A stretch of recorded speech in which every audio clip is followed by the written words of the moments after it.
एकवीस स्वर्गाची 21 नावाला गेले होते. त्यानंतर दर्पणनाथ ब्रह्मदेवाच्या आग्रहास्तव सर्व वर्ष सत्यलोकात राहून तेथून मग पृथ्वीवर येऊन तो पाताळात गेला. त्याने भोगावतीचे स्नान केले होते. त्याबरोबर सप्तपाताळ फिरून बळीच्या घरी जाऊन वामनाच्या पाया पडला. बळीने त्याचा चांगला आदर सत्कार केला. अशा तऱ्हेने बळीकडून मोठा सन्मान घेऊन मग तो पृथ्वीवर आला. अध्याय 39 समाप्त. बोला पुंडलिकावर देवारे विठ्ठल श्री ज्ञानदेव तुकाराम पंढरनाथ महाराज की जय. श्री रेवणनाथ भगवान की जय. श्री ज्योतिर्लिंग महाराज की जय. महालक्ष्मी माता की जय. जय श्री राधे राधे जगद्गुरु. अध्याय 40. इंद्राने केलेल्या सोमयागा सर्व नाथांचे आगमन. नाथांचा आशीर्वाद. मागे सांगितल्याप्रमाणे सरपटीनाथाने स्वर्गात जाऊन इंद्राचा गर्व हा उतरवला. पण इंद्राला ही गोष्ट लागून राहिली होती. तो बृहस्पतीजवळ सरपटीनाथाबद्दल बोलला व शेवटी म्हणाला, तो वयाने लहान असला तरी तेजस्वी आहे, खरे आहे, पण प्रत्यक्षात हरिहराचा प्राणावर तो उठला होता. इतकी शक्ती दुसऱ्या कोणताही नाही, दुसऱ्या कोणातही नाही. त्याच्याजवळ असलेली वातावरण विद्या देव व दानव यांच्याकडे नाही. त्यामुळे देव निर्बळ होतात. नाथ म्हणतात, ही विद्या कशी आली हे कळत नाही, परंतु आता स्वस्थ बसून चालवायचे नाही. काहीतरी युक्तिप्रयुक्तीने ही विद्या आपल्याकडे मिळवायला हवी. नाहीतरी त्यांच्या घरी जाऊन त्यांचे दास्यत्व स्वीकारायला हवे. इंद्राचे हे बोलणे ऐकून बृहस्पतीने युक्ती सुचवली. तो म्हणाला, सोमयागाचे निमित्त करून नाथाला इथे बोलवावे हे उत्तम. मग येथे आल्यावर तू त्याची उत्तम देखभाल कर, त्याच्यावर प्रेमाचा वर्षाव कर आणि त्याच्या इच्छेनुसार वागून त्यांना प्रसन्न करून आपला हेतू साधून घे. हाच सोपा व शक्य असा मार्ग आहे. बृहस्पतीचा मार्ग इंद्राला आवडला, पण नाथाकडे कोणाला पाठवावे असा त्याचा प्रश्न पडला. त्याने बृहस्पतीने सांगितले उपरिचर वसू हा मच्छिंद्रनाथाचा पिता होय, तो जाऊन नाथाला घेऊन येईल. मग मच्छिंद्रनाथ आपल्या मार्ग समजेल, तो बाकीच्या नाथांना घेऊन येईल व तुझा हेतू पूर्ण करील. तू या बाबतीत अजिबात चिंता करू नकोस. मग इंद्राने लगेच मातलीला पाठवून उपरिचराला बोलवले. त्याला मनातील योजना सांगितली व विमान घेऊन नाथाला आणावयाला पाठवले. उपरिचर वसू 84 सिद्धांच्या नवनाथांना घेऊन योगयानासह अमरावतीत आला. सर्वजण आलेले पाहून इंद्र त्यांना सामोरे गेला व नम्रपणे त्यांच्या पाया पडला. मग त्याने सर्वांना मोठ्या आदराने घरी नेले, आसनावर बसवले आणि त्यांची पूजा केली. त्यावेळी सर्व देवही तेथेच आले. अशा तऱ्हेने त्यांचे यथाविधी स्वागत करून नंतर सोमयज्ञाची आपली कल्पना इंद्राने त्या सर्वांना सांगितली. त्यासाठी कोणती जागा निवडावी याबद्दल त्यांना विचारू लागला. तेव्हा मच्छिंद्रनाथ व बृहस्पती यांनी एकमेकांच्या विचाराने सिंहद्वीप नक्की केले. तिथे एक अरण्य आहे. तिथे दाट शीतल छाया, मुबलक पाणी असल्याची, तेच ठिकाण उत्तम असल्याचे सांगितले. इंद्राने तत्परतेने तेथे यज्ञाची तयारी केली. बृहस्पतीकडे मंत्र म्हणण्याची व नवनाथाकडे कुंडात आहुती देण्याची योजना केली व यज्ञस्थान किलोतलेच्या सीमेत होते. त्यामुळे तेथे असलेल्या मीननाथाची मच्छिंद्रनाथाला आठवण झाली.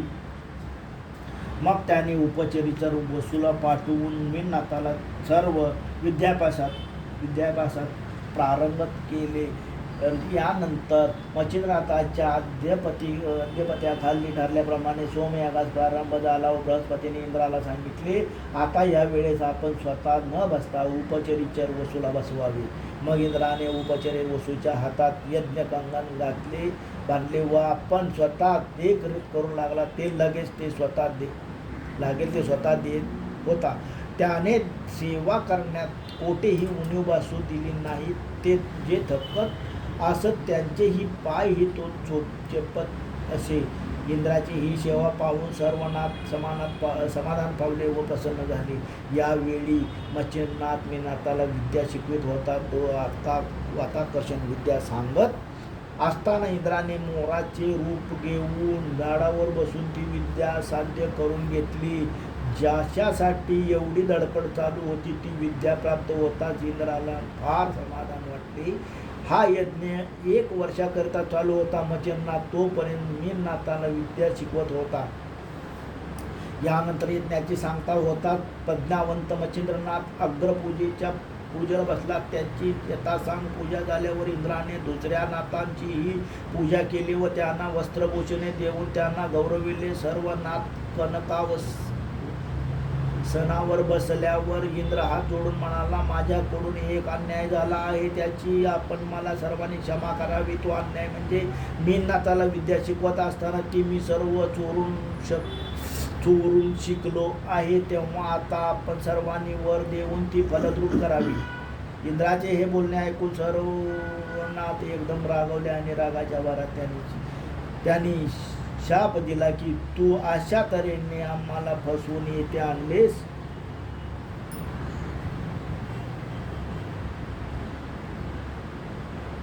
व विद्या संपादन केली आहेस, पण ही विद्या तुला निष्फळ हो ठरवे.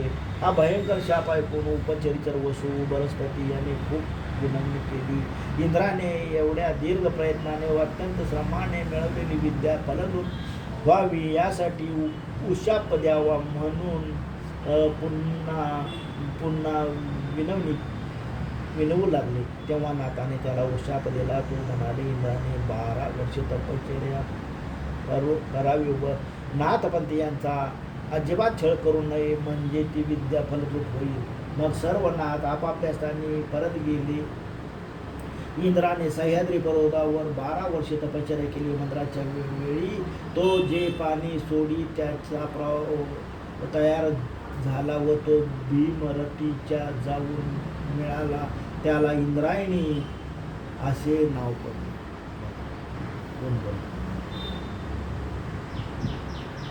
याप्रमाणे तपश्चर्या पूर्ण झाल्यावर इंद्र अमरावतीस गेला.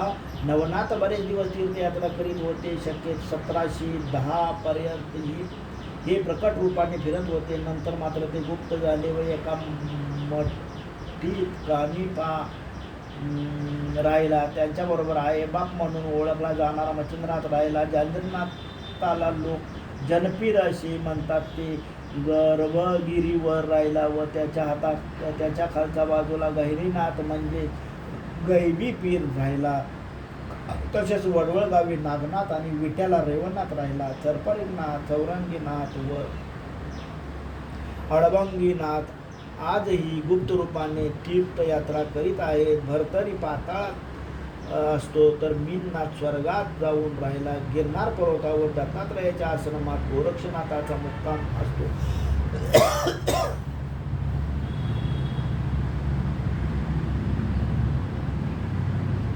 गोपीचंद व धर्मनाथ सामर्थ्याने वैकुंठाला गेले. विष्णूने विमानाने बैनावतीला वैकुंठात नेले. अशा प्रकारे 84 सिद्धापासून नवनाथ पंत पुढे आला व सामर्थ्यशाली म्हणून ओळखला गेला. येथेच या नवनाथांचे चरित्र संपले असे सांगून मालुकवी पुढे पहिल्या अध्यायापासून फलश्रुती सांगत होता. मालुकवी म्हणतात की आपल्या अध्यायात गणपतीचे स्तवन आणि व मच्छिंद्रनाथाची जन्मकथा ही त्यांचे नित्य वाचन केले तर घरातील संबंध बाधा नाहीसे होते. दुसऱ्या अध्यायात मच्छिंद्रनाथ दत्तात्रयाने व शिवाचे दर्शन घडते. नागाश्वत्थ वृक्षाखाली जाऊन सर्व विद्या प्राप्त करून घेतल्या वगैरे कथा भाग येतो. हा नित्य पठन केल्याने दारिद्र्य नाहीसे होते आणि मग अपार धन मिळते. तिसऱ्या अध्यायात प्रारंभी मारुतीचे व मच्छिंद्रनाथाचे युद्ध आणि नंतर दिव्य इत्यादी वर्णने होत. नित्य वाचन केले तर शत्रूंची शक्ती क्षीण होईल व मारुती तुमच्या पाठीशी सदैव उभा राहून तुमच्या घरी राहील चौथ्या अध्यायात अष्टभैरव चामुंडा यांची कथा आहे. हे जर मनोभावे नेहमी वाचले तर शत्रूने केलेली सर्व कपट कारस्थाने उधळली जातील आणि शत्रू पराभूत होतील. आता 5व्या अध्यायात मच्छिंद्रनाथ सर्व भूतांना वश करून घेऊन विजयी होतो. या कथेचे नित्य पठण केले तर घरातील भूत संचार नष्ट होतो. भूते घरी आली तर घर सोडून जातात. 6व्या अध्यायात मच्छिंद्रनाथास कालिकास्त्र मिळते. हा कथा भाग जर रोज वाचला तर शत्रूवर मोहिनी पडते. शत्रू आपला दास होऊन सुतासारखा सरळ होऊन 7व्या अध्यायात वीरभद्राची अपूर्व कथा येते. ती नित्य ऐकली तर अथवा वाचली तर कोणतीही व्यथा होत नाही. आधीच काय झाली असेल तर ती नष्ट होईल व घरात सदैव शांती राहील. 8व्या अध्यायात रामचंद्राचे दर्शन व सूर्याबरोबर युद्ध हा कथाभाग आहे. याचे नित्य वाचन केले असता बऱ्याच दिवसात न घडलेली मंडळी घरी येऊन भेटतील व त्यामुळे त्यांच्याविषयी चिंता दूर होईल. 9व्या अध्यायात गोरक्षनाथाची जन्मकथा येते व हा अध्याय नेहमी ऐकला वाचला तर इच्छा असलेल्या विद्या साध्य होतील. ब्रह्मज्ञान, रसायन, कविता वगैरे सर्व विद्या अवगत होतील. 10व्या अध्यायात गहिनीनाथाच्या जन्माचे वर्णन येते. ते नित्य वाचले तर त्यांच्या विशेष करून स्त्रियांना फायदा होईल. त्याच्यातील कपटपणाचे दोष नाही नष्ट होईल व संतती लाभेल. 11व्या अध्यायात जालेंद्रनाथ बृहद्रवाच्या वनात कसा उत्पन्न झाला हा कथाभाग आहे. या कथेचे नित्यपठन केले असता अग्नीचा त्रास होऊ नये. ज्याच्या घरात पूर्वीचे काही दोष असतील तर ते जाऊन मुलाबाळासह सुखाने संपत्ती उपभोग घेता येईल. 12व्या अध्यायात कानिपाची जन्मकथा आणि त्याच्या सामर्थ्याचे वर्णन. हा अध्याय नेहमी वाचला कोणत्याही देवताचा शोक होत नाही आणि जर आधीच कोणाचा कोप झाला असेल तर तो लगेच शांत होईल व घरात सर्वत्र सुख शांती लाभेल. 13व्या अध्यायात जालिंदराची व मैनावतीची भेट होते. तो तिला उपदेश करतो. हा कथाभाग आहे. हा अध्यायाचे पठण केले तर स्त्री हत्येचे दोष नाहीसे होतात. 14व्या अध्यायात गोपीचंदाने आपल्या स्त्रीच्या सांगण्यामुळे जालिंदरास खड्ड्यात पुरले ते कथा येते. याचे नित्य वाचन पठण केले असता तुरुंगातील व्यक्तीची निर्दोष मुक्तता होईल. 15व्या अध्यायामध्ये कानिपमार्तीचे युद्ध झाले. मग कानिपकथा स्त्री राज्यात जाऊन तेथील आदरातिथ्याला त्याचा लाभ घेणे इत्यादी कथा आहे. घरातले व बाहेरचे कलह अध्यायात नेहमी ऐकला असता व आपोआप मिटतील. सर्वजण शांतीने व सुखाने निर्भयपणे राहू लागतील. 16व्या अध्यायात कानिपनाथ व गोपीचंद भेटीचा वृत्तांत आहे. हा अध्याय पठन केला व दुःख स्वप्नाचा नाश होईल व चिंताही दूर होईल. 17व्या अध्यायात कानिपनाथाने जालिंदरास खड्ड्यातून काढले व गोपीचंदास नाथ दीक्षा दिली ती कथा वर्णन केली आहे. या अध्यायाचा नित्य पठण वाचन केले तर कोणत्याही योग सहज साध्य होईल. मनातील सर्व दुष्ट बुद्धी नाहीशी होईल. 18व्या अध्यायात गोपीचंदाच्या बहिणीचा मृत्यू होतो व पुन्हा ते सजीव होते ते कथानक आहे. याचा अभ्यास नित्य वाचला असता ब्रह्महत्येसारख्या पापाचाही नाश होईल आणि कुंभीपाकी नरकातील पूर्वजांची सुटका होईल. 19व्या अध्यायात राम मारुती गोरक्ष यांच्या भेटीचा प्रसंग आहे. अभ्यास जर नित्य पठन केला तर मोक्ष प्राप्ती होईल. 20व्या अध्यायात गोरक्ष युक्तीने स्त्री राज्यात प्रवेश मिळवतो आणि आपल्या गुरूंची मच्छिंद्रनाथाची भेट घेतो. याचे नित्य वाचन केले असता प्रपंच व्यवस्थित होतो. 21व्या अध्यायात गोरक्षनाथाने मच्छिंद्रनाथाला स्त्री राज्यातून बाहेर काढले आणि हा कथाभाग येतो. हा ऐकला असता व हत्येचे प्राप नाहीसे होते. निष्कलंक म्हणून मोठ्या सन्मानाने मिरवाल. 22व्या अध्यायामध्ये गोरक्षनाथाने मीननाथाला मारले व पुन्हा आपल्या मंत्र सामर्थ्याच्या योगाने सजीव केले. ही कथा नित्य वाचली ऐकली असता पुत्रप्राप्तीसाठी इच्छा असणाऱ्यास पुत्र व तो मोठा विद्या संपन्न होईल. 23व्या अध्यायात मच्छिंद्रनाथाच्या सोन्याचा मोह व गहिनीनाथाला केलेला उपदेश वगैरे कथा वर्णिलेली आहे. त्याचे नित्य पठन केले असता घराचे नेहमी सोने होईल. 24व्या अध्यायामध्ये भरतरीची कथा जन्मकथा येते. ही कथा वाचली असता मुले होऊन ती मरत असतील तर ती वाचून संसार सुखाचा होईल. 25व्या अध्यायामध्ये सुरोचन गंधर्व शापामुळे गाढव झाल्याची कथा आहे. हा अध्याय रोज वाचला तर कोणताही शाप बाधत नाही. मनुष्य जन्माविषयी शिवाय दुसरा जन्म येणार नाही व आरोग्य चांगले राहील व पुत्र गुणी होईल.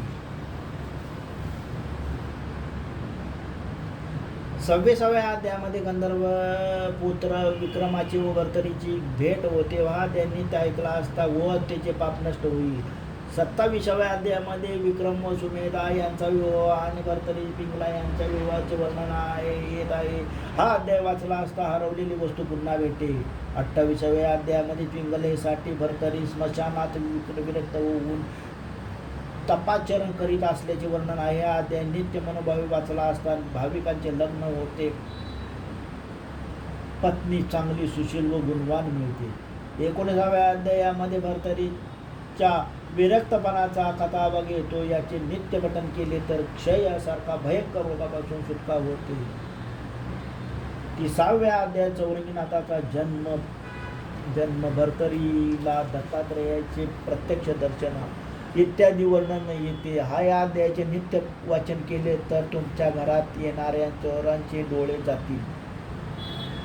31व्या अध्यायामध्ये चौरंगीनाथ हिमालयावर तप करीत जन्म असल्याची जी कथा येते. तिचा श्रवणाने वाचनाने कोणत्याही कपट मंत्राचा बाधा होणार नाही. 32व्या अध्यायामध्ये मच्छिंद्रनाथाचा त्रिविक्रम राजाच्या देहात प्रवेश व कथा भाग आहे. हा अध्याय वाचला असता सर्व गंडांतरे दूर होती. 33व्या अध्यायामध्ये माणिक शेतकऱ्याची परीक्षा, गोरक्षांचे वीरभद्राबरोबर युद्ध हा कथाभाग येतो. याचे नित्य वाचन केले तर धनुर्वाताची भय नष्ट होईल. झाला असेल तर तो बरा होईल. 24व्या अध्यायामध्ये रेवणनाथाचा जन्म वृत्तांत येतो. तो नेहमी ऐकला तर कोणत्याही कार्यात यश मिळेल. 35व्या अध्यायामध्ये रेवणनाथ विद्यासंपन्न झाल्याचे वर्णन येते. हा अध्याय नियमित वाचला तर कोटी मोठा सिद्ध पुरुष जन्माला येईल. बघा 35व्या अध्यायामध्ये वटसिद्ध नागनाथाच्या जन्माची अपूर्व कथा आहे. ही कथा श्रवण पठण केली असता विंचू अथवा सापाने दंश केला तर विष बाधणार नाही. 37व्या अध्यायात दत्तात्रेयाने दत्तात्रेय व नागनाथ व मच्छिंद्रनाथ भेटीचा वृत्तांत आहे. अध्याय नेहमी वाचला असता घरात सर्व कुशल होईल. 38व्या अध्यायामध्ये सर्पणीनाथाची जन्मकथा व दत्तात्रेयाची भेट सांगितली आहे. याचे नित्य वाचन केले तर हिवताप, नवज्वर इत्यादी तापातून सुटका होईल व शांती लाभेल. 39व्या अध्यायामध्ये सर्पणीनाथाने स्वर्गातल्या देवाला जिंकल्याचे वर्णन येते. हा अध्याय नेहमी ऐकला वाचला तर युद्धात विजय मिळेल. शेवटी 40व्या अध्यायात इंद्राचा नवनाथाचा आशीर्वाद ही कथानक आहे. अध्यायाचे मनोभावे वाचन पठण केले तरी लेले सर्व प्राप्त होईल. यश, ऐश्वर्य, संतती वगैरे लाभ होईल. दुःख दारिद्र्य जाईल. संसार सुखाचा होईल. अशा तऱ्हेने प्रत्येक अध्यायाची फलश्रुती सांगून मालू कवी म्हणतात. 40वा अध्याय एकच अध्याय परीस आहे. जाणून काही कामधेनू कल्पतरू आहे. इतका तो अध्याय फलत ठरतो. गोरक्षनाथाचा या ग्रंथाबद्दलचा असा अभिप्राय आहे की याला जो कोणी सत्य मानेल आणि त्याची निंदा करील तो विघ्न संतोषी यह परलोकी सुखी न राहता त्याचा निर्वंश होऊन तो शेवटी नरकात जाईल. अशा तऱ्हेने हा नवनाथांच्या वर्णनाचा ग्रंथ शके 1741 प्रमाथी नाम संवत्सरी ज्येष्ठ शुद्ध प्रतिपदेस समाप्त. बोला पुंडलिका वरदे हाय विठ्ठल. श्री ज्ञानदेव तुकाराम पंढरीनाथ महाराज की जय. श्री रवणनाथ महाराज की जय. मच्छिंद्रनाथ महाराज, गोरक्षनाथ महाराज, जालेंद्रनाथ महाराज, गहिनीनाथ कानिपनाथ महाराज की जय. जलपरीनाथ महाराज जय जय. श्री राधे राधे. श्री हा ग्रंथ वाचल्याने हा? हा ग्रंथ वाचल्याने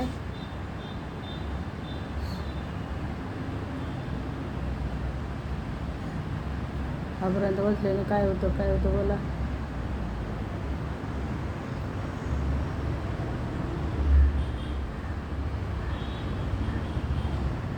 बोला बोल ना. बोल तू बोल बोल जे बोलायचं बोल नाही. बोल.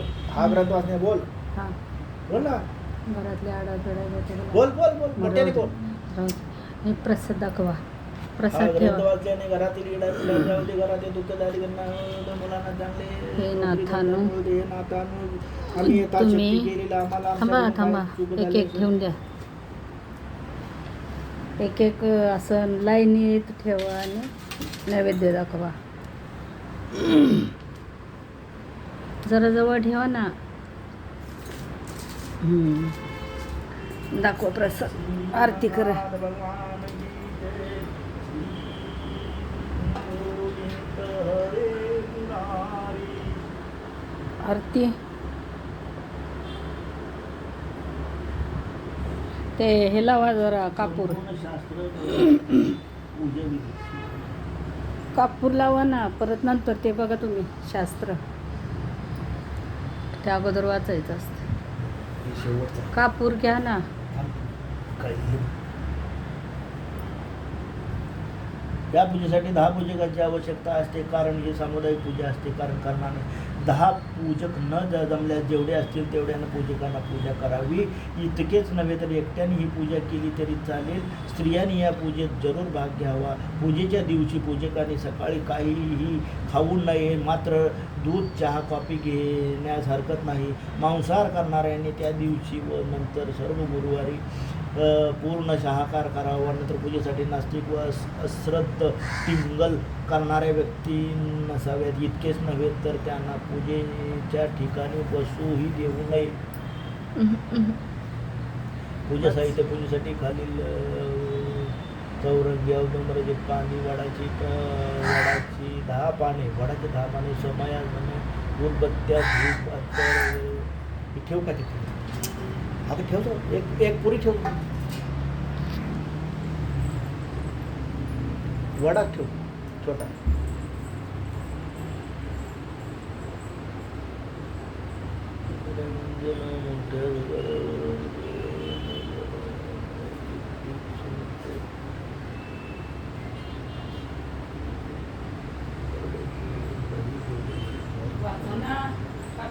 मूर्ती वगैरे पूजा करणार केलं.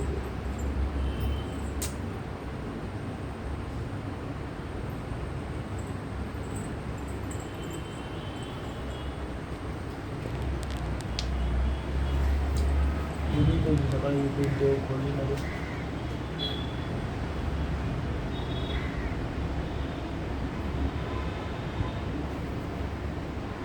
पूजेच्या दिवशी सकाळी लवकर उठून ज्या खोलीत पूजा करावायची आहे ती खोली झाडून स्वच्छ करावी. खोलीची गोमूत्र पुसून करावी. चौरंगी रांगोळी काढावी. चौरंगाच्या आड्या औदुंबराची पाने पाने आला पाहिजे. आपण प्रत्येक वेळी 7 वाती रोज समयाला पत्रावर व पूजकाचे स्नान करून चौरंगाभोवती कोंडाळे करून बसावी. अगदी जमिनीवरच बसावी. नंतर पूजकासमोर वयाने वडील असणाऱ्या व्यक्तीने चौरंगावर 10 वेळेचे पाने 3-3-3 अशा 3 ओळीत मांडावे व चिमट उघडल्याने एका पानावर सुपारी ठेवावी. नंतर पहिल्या पूजकाने कामून घेऊन त्या सुपारीचे पूजन करावे.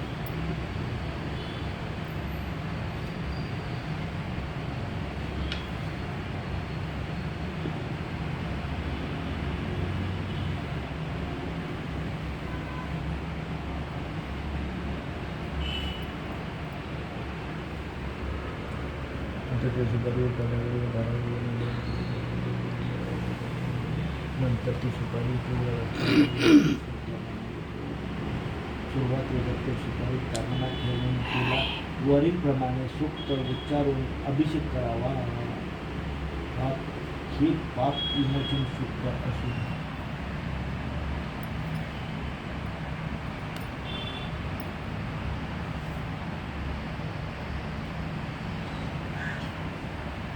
नैवेद्यम समर्पयामि आरती करूया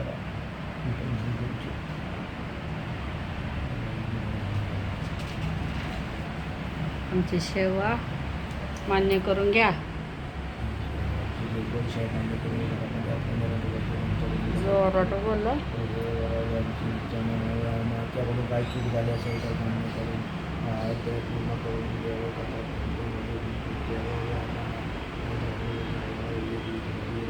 आरती नवनाथाची.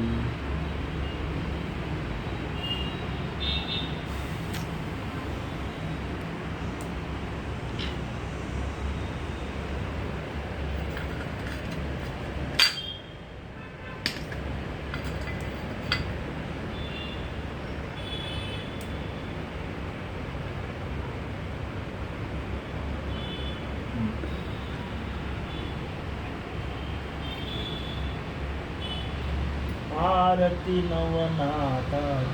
जय देव जय श्री नवनाथा. भक्तगणा उद्धारी देऊन सिद्ध करा. जय देव जय श्री नवनाथा. मचिंद्र गोरक्ष जसे न जालिंद्र काने पगहिनी ना गोसव चरपटी.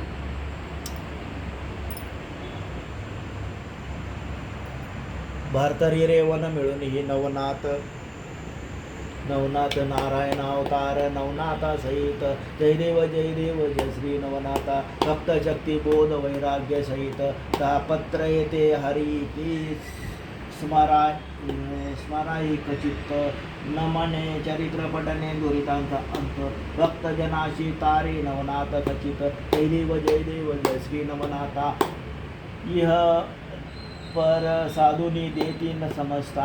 नवनाथ भूत समरागे प्रेत घालविता सत्य. भक्तजनांचे पूर्वात भूमीच संकल्प. कृतार्थ हवा धावा सदानंद रूप. ज्ञानदेव जय जय श्री नवनाथा. दुःखी दीन दरिद्री लोकांना तारा. देऊनी सुख संपत्ती मुक्ती दोन्ही करा. स्मरण घडावे आता नित्य नाथा. शरणागत मी तुमच्या पायी मम मागाता. जय देव जय श्री नवनाथा. नवनाथांचा आधार सकलाना आता. आरती ओवाळता हरली भवचिंता. ब्रह्म सनातन आत शांती देई चित्ता. शरण विनायक चरणी लोटांगण आता. जय देव जय श्री नवनाथा. जय देव जय त्रिगुणात्मा त्रिमूर्ति त्रिगुणातीत नर्जन निर्विकारा. प्रेमानंद जय पूर्णपरा. प्रेमा सुखदायकाय जय जय उदारा. महामंगलमूर्ती गंभीर धीरा. जय देव जय श्री गुरुदेव देवा. रेवण्ण सिद्धा गुरुमादेवा. जय देव सोमेश्वरलिंगा माझी अवतार. प्रकटलाची पूर्ण जय परस्परा. सिद्ध योगीराज महादिगंबरा. भक्तांचा कनवाळू कृपा सागरा. जय देव गुरुदेव देवा. रेवण्ण सिद्धा गुरुमा देवा. जय देव सिद्ध सद्गुरु सुखसागरा. जय जय अवधूता. ब्रह्मात्मध्यान बोधन जगत्ता. अभय वर देवनी कर्टे विषी माता. जय देव गुरुदेव देवा. रेवण्ण सिद्धा गुरुमा देवा. जय देव निज भक्त कैवारी विदे गारवती. पुवाडी तुझला साधवती. हरिहर ब्रह्मादिक चरणा लागती. हेतु स्वामी सकळ कैवल्यामूर्ती. जय देव गुरुदेव देवा. रेवण्ण सिद्धा गुरुमा देवा. गुरुदेव देवा. रेवण्ण सिद्धा गुरु महादेवा. जय देव महामंगलमूर्ती शिवमंगलधामा. शिवशंभो अवधूता तमाय रामा. प्रेमे सुखदायका जय पूर्ण कामा. जय देव गुरुदेव देवा. रेवण्ण सिद्धा गुरु महादेवा. जय देव मूर्ती दत्ता राजराणा. देवोनी अवतार प्रगटराणा. नेती नेती शब्द नरे Hanuma.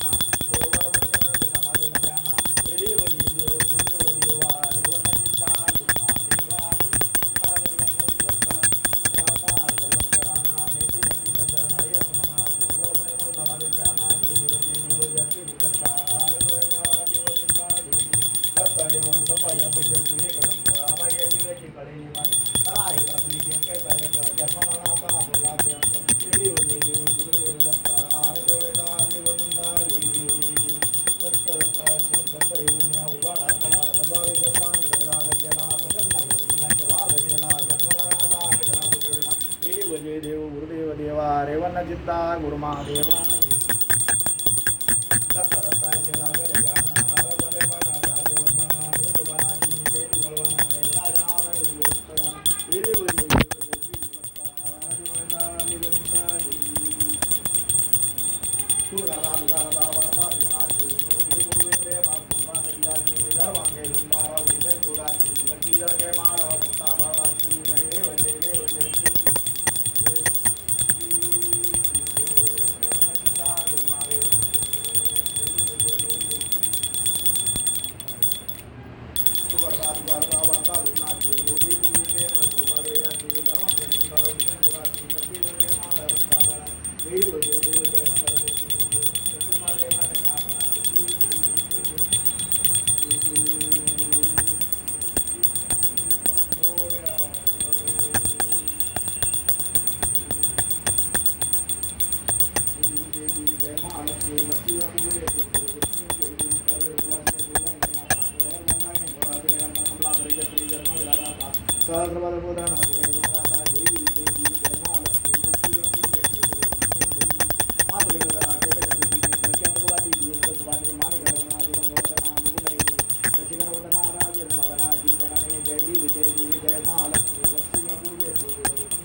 Hare Ram, Ram Ram, Hare Hare, Hare Krishna, Hare Krishna.